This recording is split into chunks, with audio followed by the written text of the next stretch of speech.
High বন্ধুরা, রাত্রিবেলা চলে এসেছি, ডিনার টাইম হয়ে গেছে, সাথে মাকেও নিয়ে চলে এসেছি। এই যে মা। হ্যালো। হ্যাঁ, একটু হ্যালো বলো। চলো দেখিনি কি কি খাবার হয়েছে আজকে, ঠিক আছে? তো কি রান্না হয়েছে?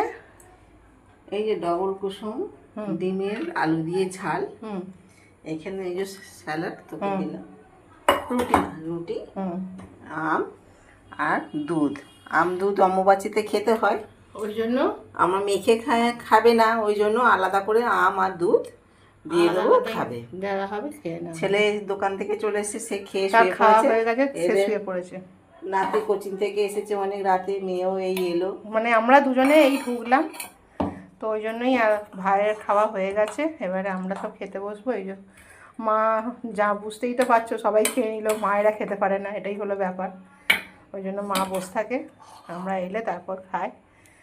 এই যে আজকের খাবার। চলো, আজকের মতো টাটা, গুড নাইট, শুভরাত্রি।